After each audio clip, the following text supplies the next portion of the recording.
warahmatullahi taala wabarakatuh. Okay student, how are you today? I hope you are fine. Okay, kali ini bisa kami meneruskan biologi ke bab 2 tentang keanekaragaman hayati. Apa sih keanekaragaman hayati itu? Oke, mungkin kalian banyak bertanya, apa sih keanekaragaman hayati? Keanekaragaman hayati adalah variasi makhluk hidup yang ada di muka bumi. Dan itu terbagi jadi 3 tingkatan. Ada keanekaragaman gen, keanekaragaman spesies, dan keanekaragaman ekosistem. Oke, kita bahas satu dulu ya. Keanekaragaman gen. Keanekaragaman gen artinya keanekaragaman pada tingkat genetik. Jadi secara dari dalam diri makhluk hidup. Oke, contohnya apa sih, Miss? Contohnya, mungkin kalian tahu buah mangga ya. Buah mangga itu kan jenisnya banyak ya. Bukan cuma mangga, ada mangga apa aja? Ada mangga oleh, ada mangga harum manis, ada mangga darmayu ya, banyak ya, macam-macam. Nah, itu varietas pada mangga itu yang dinamakan dengan keanekaragaman gen. Selain mangga apa lagi sih? Kelapa juga banyak. Ada kelapa kopior, kelapa hijau, ini kan kelapa gading, gitu kan. Terus apa lagi? Yang misalnya keanekaragaman gen? Ayam gimana ya? Ayam ada keanekaragaman gennya enggak? Ada ayam kampung, ayam broiler kan banyak ya, ayam juga ya. Itu keanekaragaman tingkat gen. Yang kedua, keanekaragaman tingkat spesies atau jenis. Mungkin kamu pernah perhatikan halaman rumah kamu. Nah, di halaman rumah kamu terdapat banyak sekali makhluk hidupnya kan? Nah, misalnya ada pohon kelapa, ada pohon rambutan, ada pohon mangga, itu beda jenisnya, ya kan? Nah, terus ada lagi, mungkin namanya ada apa? Ada semut, ada ayam di situ ya, berkumpul mungkin. Nah, itu yang dinamakan keanekaragaman tingkat spesies atau jenis. Untuk selanjutnya yang ketiga itu adalah keanekaragaman ekosistem. Nah, ekosistem itu terdiri dari berbagai macam makhluk hidup di sana dengan lingkungan abiotik atau lingkungan tak hidupnya. Jadi di sana terjadi interaksi berbagai macam makhluk hidup. Misalnya ekosistem sawah, di sana ada padi, ada rumput, mungkin ada ikan-ikan kecil ya, terus ada seafood. Nah, di sana juga ada airnya, ada tanahnya. Nah, di sana itu terjadilah ekosistem sawah. Di sana saling berinteraksi. Itu keanekaragaman tingkat ekosistem. Nah, sana ekosistem sendiri berdasarkan asal terbentuknya itu terbagi 2. Ada ekosistem buatan dan ekosistem alami. Ekosistem buatan itu yang memang dibuat oleh manusia. Contohnya sawah, kebun, ya, terus kolam, itu termasuk ekosistem buatan. Ada lagi ekosistem alami, itu terbentuk dengan sendirinya. Contohnya sungai, terus hutan. Nah, itu ekosistem alami. Contohnya ya laut, jadi termasuk ekosistem alami. Yaitu berbagai jenis keanekaragaman hayati dengan 3 tingkatannya. Oke, sekarang kita lanjut ke tipe-tipe ekosistem. Tipe ekosistem itu sebenarnya ada 2 secara besar ya. Ada ekosistem perairan dan ada ekosistem darat. Untuk ekosistem perairan sendiri itu terbagi lagi menjadi 2. Ada ekosistem air tawar dan ekosistem air laut. Oke, untuk makhluk hidup yang ada di perairan sendiri itu terbagi menjadi 5 kelompok ya. Yang pertama ada plankton. Plankton itu organisme yang pergerakannya pasif. Jadi dia dipengaruhi oleh arus air, mengikuti arus air. Nah, untuk plankton sendiri itu terbagi 2 jenis. Ada fitoplankton atau plankton tumbuhan, ada zooplankton atau plankton hewan. Contoh plankton ini misalnya ganggang, unicellular, dan protozoa. Yang kedua, ada kelompok yang namanya nekton. Nekton itu kelompok hewan yang atau makhluk hidup yang bergerak aktif dalam air. Berenang ya, contohnya ikan ya. Dan yang ketiga adalah nuston. Nuston itu kelompok makhluk hidup yang mengapung perairan, gitu ya. Contohnya apa yang mengapung? Ada teratai misalnya, ya kan? Eceng gondok, nah itu termasuk yang mengapung di atas permukaan air. Terus ada yang keempat, ada bentos. Bentos itu makhluk hidup yang bergerak di bawah, di dasar, ya, di dasar perairan. Contohnya cacing, kepiting, itu kan di dasar aja ya, dia geraknya ya, jalan-jalannya di dasar perairan. Itu bentos.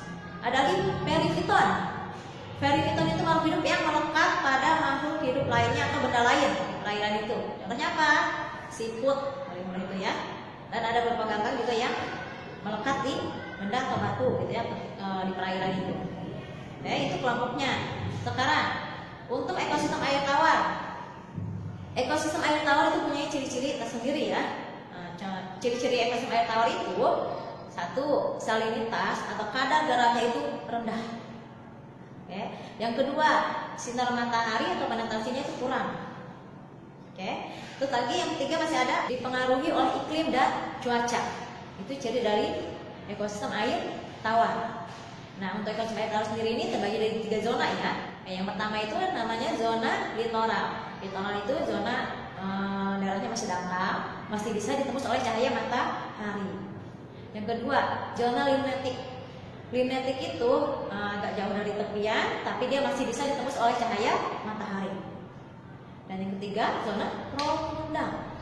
Zona profundal itu zona yang kedalamannya cukup dalam dan dia sulit ditembus oleh sinar matahari. Nah, biasanya yang hidup di situ itu pemangsa dan pengurai. Produsen tidak terdapat di zona profundal ya. Pembagian zona tersebut didasarkan atas intensitas cahaya matahari yang dapat menembus ke dalam perairannya. Oke. Jadi bagi 3 yang tadi ulang ya, yang pertama zona litoral, zona limnetik, yang ketiga zona profundal. Nah, itu untuk ekosistem air tawar. Sekarang untuk ekosistem air laut. Ekosistem air laut itu memiliki ciri-ciri juga berbeda dengan ekosistem air tawar cirinya. Yang pertama, salinitasnya tinggi atau kadar dalamnya tinggi. Yang kedua, dia tidak dipengaruhi oleh iklim dan cuaca. Yang ketiga, biasanya suhu permukaan dengan bagian dalam laut itu berbeda. Ya. Terus yang keempat, itu biasanya habitatnya itu satu laut dengan laut yang satu dengan yang lain itu saling berhubungan. Gitu ya, itu ciri ekosistem air laut. Seperti halnya ekosistem air tawar, ekosistem air laut pun dibagi beberapa zona berdasarkan intensitas cahaya matahari yang bisa masuk ke dalamnya. Yang pertama ada zona fotik. Zona fotik itu zona yang bisa ditembus oleh cahaya matahari. Yang kedua zona twilight.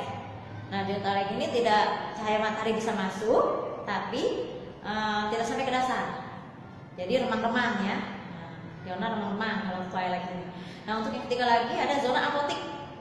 Zona apotik itu sinar matahari sama sekali tidak bisa masuk ke dalamnya, sehingga ini situasinya gelap ya, zona gelap di sini di apotik itu.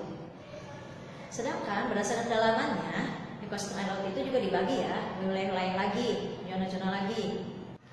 Ada zona litoral, mulai dari tepi pantai ya, mulai yang paling dekat dengan daratan litoral. Ada zona neritik, terus zona bantial, zona abisal. Dari mulai yang terdangkal paling dekat daratan sampai ke laut paling dalam.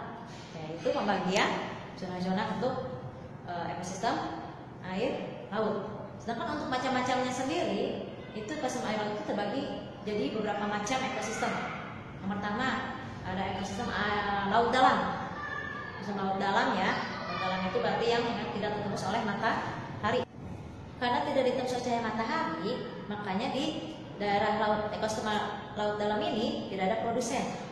Yang ada di dalamnya itu adalah pemangsa, tanyakan ya, ikan-ikan ke pemangsa. Yang kedua ada ekosistem terumbu karang. Terumbu karang ini ya dihuninya oleh terumbu karang semacam ganggang-ganggangan ya, ada ganggang dan beberapa ikan di situ ada terumbu karang ya. Terus yang ketiga ada ekosistem estuari. Estuari ini semacam perbatasan antara air laut dan sungai.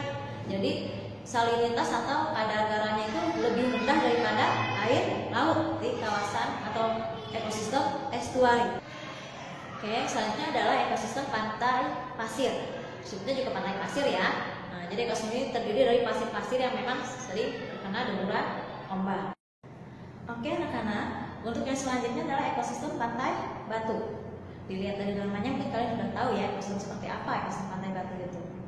Ya, ekosistem pantai batu itu memiliki karakteristik dia memiliki bongkahan batu besar maupun kecil. Nah, yang ada makhluk hidup yang ada di situ biasanya ganggang-ganggangan, terus kepiting, siput, dan beberapa jenis burung. Oke, itu adalah beberapa klasifikasi pembagian dari ekosistem perairan. Oke, selanjutnya adalah ekosistem darat. Ekosistem darat meliputi wilayah yang sangat luas, dinamakan dengan bioma. Bioma di muka bumi ada 7 macam. Yang pertama adalah bioma hutan hujan tropis. Yang kedua, bioma savana. Yang ketiga, bioma padang rumput. Yang keempat, bioma gurun. Yang kelima, bioma hutan gugur. Yang keenam, bioma taiga. Dan yang terakhir adalah bioma tundra. Setiap bioma mempunyai karakteristik dan ciri masing-masing. Oke, kita bahas yang pertama ya, bioma hutan hujan tropis. Untuk bioma hutan hujan tropis sebenarnya mungkin di Indonesia banyak ya, karena kita mempunyai banyak sekali hutan. Untuk hutan hujan tropis ini dia memiliki keanekaragaman yang sangat tinggi.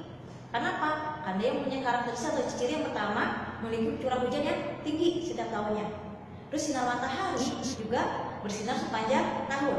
Ini yang membuat bioma hutan hujan tropis itu memiliki keanekaragaman yang tinggi makhluk hidupnya ya, baik hewannya maupun tumbuhannya. Untuk yang kedua ada bioma savana. Oke, untuk savana ini dia berupa padang rumput tetapi diselingi oleh pohon-pohon. Terbagi menjadi dua macam, ada savana murni dan ada savana campuran. Savana murni hanya terdiri dari satu jenis pohon, sedangkan savana campuran itu berbagai jenis pohon. Untuk makhluk hidup, untuk tumbuhannya yang ada di sini selain rumput itu ada eukaliptus, akasia, dan gebangnya. Itu yang di bioma savana ini. Oke, untuk bioma selanjutnya itu bioma padang rumput. Namanya juga padang rumput, pasti didominasi oleh rumput ya. Oke, bioma padang rumput ini terdapat di daerah yang beriklim tropis sampai yang beriklim sedang. Misalnya di Amerika Selatan. Sekarang di Indonesia ada nggak ya padang rumput? Ada di Nusa Tenggara. Oke. Untuk curah hujannya yang tinggi di bioma padang rumput ini, rumput bisa tumbuh dengan tinggi sekitar 3 meteran. Dan kalau curah hujannya yang rendah, rumput tumbuhnya pendek-pendek. Bioma selanjutnya adalah bioma gurun. Mungkin kalian tahu gurun itu seperti apa ya? Oke, gurun di Asia ada yang namanya gurun Gobi. Di Afrika ada yang namanya gurun Sahara. Oke, dilihat dari kata gurun ini, kalian pasti sudah tahu ciri-ciri khas atau karakteristik dari gurun. Oke, yang pertama adalah daerahnya kering atau tandus. Yang kedua, penguapan tinggi. Yang ketiga, kelembaban rendah. Dan yang keempat, itu perbedaan suhu antara siang dan malam sangat berbeda jauh. Kalau malam biasa sangat dingin, sedangkan siang itu sangat panas. Oke, untuk tumbuhan yang bisa hidup di gurun adalah tumbuhan xeropit. Tumbuhan yang bisa menyimpan air, cadangan air, dan punya akar yang panjang. Ya, contohnya adalah kaktus. Sedangkan untuk hewan-hewan gurun itu seperti kalajengking, ya kan? Serangga-serangga malam itu ya, kalajengking, terus ular juga, tikus. Nah, itu hewan-hewan yang biasa ada di gurun. Oke, bioma selanjutnya adalah bioma hutan gugur. Bioma hutan gugur ini biasanya terdapat di daerah yang memiliki 4 musim. Musim panas, semi, gugur, dan musim dingin. Oke, contohnya di benua Amerika, Eropa, dan di Asia Timur. Itu ada negara yang mempunyai 4 musim. Di sana ada hutan gugur. Oke. Untuk tumbuhannya sendiri itu biasanya tumbuhannya yang ada di hutan gugur ini semacam elm, beech, oak, sama maple tumbuhannya. Untuk hewannya, beberapa hewan makan biji, beberapa burung juga ada yang hidup di hutan gugur. Untuk bioma selanjutnya yang keenam yaitu bioma taiga.